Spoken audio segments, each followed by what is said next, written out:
Hi అండి. ఈరోజు rice వడియాలు ఎలా పెడతారో చూద్దామండి. ముందుగా మార్నింగ్ రైస్ సోక్ చేసి పెట్టుకోవాలి 1 కిలో. చూడండి ఈవినింగ్ వరకు రైస్ సోక్ అవ్వాలి. సోక్ అయిన తర్వాత ఇలాంటి ఒక బొరకెల గిన్నె తీసుకోవాలి. తీసుకొని అందులో సోక్ అయిన రైస్‌ని వేసి పెట్టాలండి. సో దట్ ఎక్సెస్ వాటర్ ఏదైతే ఉంటుందో అది కంప్లీట్‌గా డ్రైన్ అయిపోద్ది. ఒక 15-20 మినిట్స్ పెట్టామంటే చాలండి. వాటర్ అంతా డ్రైన్ అయిపోద్ది. దాని తర్వాత ఒక మిక్సీ జార్ తీసుకోవాలి. తీసుకొని ఈ సోక్ అయిన రైస్‌ని మిక్సీకి పట్టాలండి. దాని తర్వాత ఇలా ఒక షీట్‌ని స్ప్రెడ్ చేసుకొని అందులో ఆ రైస్ ఫ్లోర్‌ని జల్లెడ పట్టాలండి. ఫైన్ పౌడర్ అవ్వాలి. ఇలా జల్లెడ పట్టిన తర్వాత అదే షీట్ మీదే ఆ రైస్ ఫ్లోర్‌ని స్ప్రెడ్ చేసి ఉంచేసేయాలి. సో దట్ వెట్‌నెస్ అంతా డ్రై అయిపోద్ది. నెక్స్ట్ డే మార్నింగ్ ఏం చేయాలంటే ఒక కంటైనర్ రైస్ ఫ్లోర్‌కి 7 కంటైనర్స్ వాటర్ వేసుకోవాలి. ఆ వాటర్ కొద్దిగా హీట్ అయిపోయిన తర్వాత ఒక కంటైనర్ వాటర్ తీసి పక్కన పెట్టుకోవాలి. ఆ కంటైనర్ వాటర్‌ని మనం రైస్ ఫ్లోర్‌లో మిక్స్ చేసుకోవడానికి యూస్ చేసుకుంటామండి. ఇప్పుడు ఒక కంటైనర్ రైస్ ఫ్లోర్ పక్కన పెట్టుకున్నాం కదా! అందులో మీరు కావాలంటే కొద్దిగా వాము, కొద్దిగా జీలకర్ర లేదా కొద్దిగా నువ్వులు వేసుకోవచ్చండి. ఇక్కడ మా అత్తగారు వాము వేశారండి. వాము డైజెషన్‌కి చాలా మంచిది కదా! చూడండి ఇలా మీ టేస్ట్‌కి తగ్గట్టుగా మీకు ఏది కావాలో అది వేసుకోవచ్చు. దాని తర్వాత ఒక కంటైనర్ వాటర్ ఏదైతే పక్కన పెట్టారు కదా! దాన్ని వేసి ఇలా మిక్స్ చేసుకోవాలండి. ఈ కన్సిస్టెన్సీలో మిక్స్ చేసుకోవాలి. డైరెక్ట్‌గా డ్రై రైస్ ఫ్లోర్‌ని మనం మరిగే వాటర్‌లో వేసేయకూడదు. లంప్స్ వచ్చేస్తాయి. ఇలా మిక్స్ చేసుకున్న తర్వాత ఏం చేయాలంటే నైట్ ముందుగానే ఒక పిడికెడు సగ్గుబియ్యం సోక్ చేసి ఉంచుకొని ఉండాలండి. ఆ సోక్ చేసుకొని ఉంచుకున్న సగ్గుబియ్యంని మిక్సీకి పెట్టాలి. బాగా పేస్ట్ అవ్వాలి. చూడండి ఇలా. ఇలా బాగా పేస్ట్ అయిపోయిన తర్వాత ఇప్పుడు మనం వాటర్ మరగనిస్తున్నాం కదా 6 కంటైనర్స్‌ది.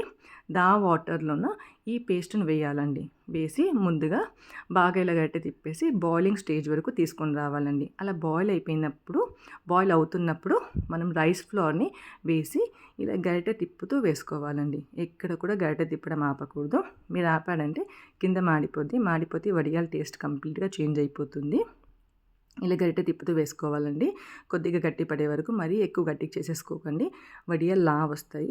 వస్తే టేస్టీగా ఉండదు. చూడండి ఇలా చూస్తూ ఇలా తిప్పుకోవాలి. దాని తర్వాత సాల్ట్ వేసుకోవాలండి. సాల్ట్ మరీ ఎక్కువ వేసేసుకోకండి ఊరల్లో వేస్తున్నట్టు. కొద్దిగా వేసుకోవాలి. కొద్దిగా వేసుకొని మరీ ఇలా గరిటె తిప్పుతూ ఉండాలండి. ఆపకూడదు. కొద్దిగా గట్టి పడ్డ తర్వాత స్టవ్ ఆఫ్ చేసేసి కింద తీసి పెట్టుకోవాలండి. కొద్దిగా చల్లబడనివ్వాలి. మరీ ఎక్కువ చల్లబడకూడదు. ఇప్పుడు టెర్రస్ మీద ఫ్లోర్ మొత్తం వాష్ చేసి ఉంచుకోవాలండి బాగా. వాష్ చేసిన తర్వాత అందులో ఒక కాటన్ శారీ స్ప్రెడ్ చేయాలి. ఆ శారీని వెట్ చేయాలండి ముందు. వెట్ చేసి స్ప్రెడ్ చేసుకోవాలి. చూడండి మా బుల్లిది అప్పుడే రెడీ అయిపోతుంది వడియాలు వేయడానికి. ఈరోజు సండే కదా స్కూల్ లేదు. వాళ్ళ నాన్నగారి కోసం వేస్తూ ఉందంటండి వడియాలు. వాళ్ళ నాన్నగారు ఈ బుల్లిది వడియాలు వేసిన వడియాలనే తినాలంటండి. చూడండి ఈ చిన్న పాపను చూసేసి పెద్ద పాప కూడా వచ్చేసింది చూడండి వడియాలు వేయడానికి. సండే కాబట్టి నాకు బాగా హెల్ప్ చేస్తూ ఉన్నారు. మీరు మార్నింగే వడియాలు వేసేసుకోవాలండి. ఎందుకంటే డే మొత్తం ఎండిపోవాలి ఇవి. డే మొత్తం ఎండిపోయిన తర్వాత ఈవినింగ్ కొద్దిగా వెట్టున్నా పర్లేదండి. దీన్ని తీసి నైట్ అంతా మనం కావాలంటే ఇంట్లో తీసుకొని పెట్టుకోవచ్చండి. ఈ శారీని అలా లేపితే వచ్చేస్తుంది పైకి. అలా ఇంట్లో పెట్టుకున్న తర్వాత నెక్స్ట్ డే మార్నింగ్ మళ్ళీ కొద్దిగా అలా ఎండలో పెట్టామంటే ఏమవుతుందంటే కొద్దిగా కొన్ని వడియాలు వెట్గా ఉంటాయి కదా అవి కంప్లీట్గా డ్రై అయిపోద్ది. చూడండి ఇంతవరకు డ్రై అవ్వాలండి బాగా. ఇలా శారీకి అతుక్కుపోవాలి. దాని తర్వాత మనం శారీ ఇలా రివర్స్లో వేసేసి వాటర్ జిమ్ముకోవాలండి బాగా. వాటర్ జిమ్ముకున్న తర్వాత ఇప్పుడు ఈ శారీని స్ట్రైట్ చేసేసి ఇలా క్లాత్ని లాగుతూ ఒక్కొక్క వడియాలు ఇలా తీయాలండి. చూడండి మా బుల్లిది ఎంత బాగా నీట్గా తీస్తుందో వాళ్ళ నానమ్మతో చేరేసి అలా తీసి ఒక ప్లేట్లో వేసుకోవాలి. అన్నీ మెల్లగా అలా ప్లేట్లో వేసుకున్న తర్వాత చూడండి ఇలా ఉంటాయి అన్నీ. కొద్దిగా మనం వాటర్ చిమ్మి తీసింటాం కాబట్టి వెట్టిగా ఉంటాయండి. దీన్ని మళ్ళీ ఎండబెట్టుకోవాలి. ఒక క్లాత్ని స్ప్రెడ్ చేసేసి ఇది సపరేట్గా ఇలా చేసేసి ఇలా వెట్ చేసి ఎండకి పెట్టామంటే కనుక బాగా కంప్లీట్గా డ్రై అయిపోతుంది.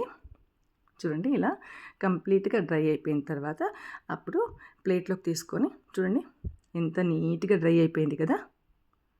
చూడండి ఇలా బాగా డ్రై అయిపోయిన తర్వాత ఒక ఎయిర్ టైట్ కంటైనర్ తీసుకోవాలి. ఎయిర్ టైట్ కంటైనర్ తీసుకొని అందులో స్టోర్ చేసి పెట్టుకోవాలండి. మనం ఇవి సమ్మర్ సీజన్లో వేసుకుంటాం కాబట్టి ఎయిర్ టైట్ కంటైనర్ స్టోర్ చేసి పెట్టుకుంటే మనం ఎప్పుడు కావాలో అప్పుడు కొద్దిగా వడియాలు తీసి ఆయిల్లో ఫ్రై చేసుకొని తీసుకోవచ్చండి. నాకు మా అత్తగారికి ఇదే పనండి సమ్మర్ వస్తే కనుక. Thank you for watching.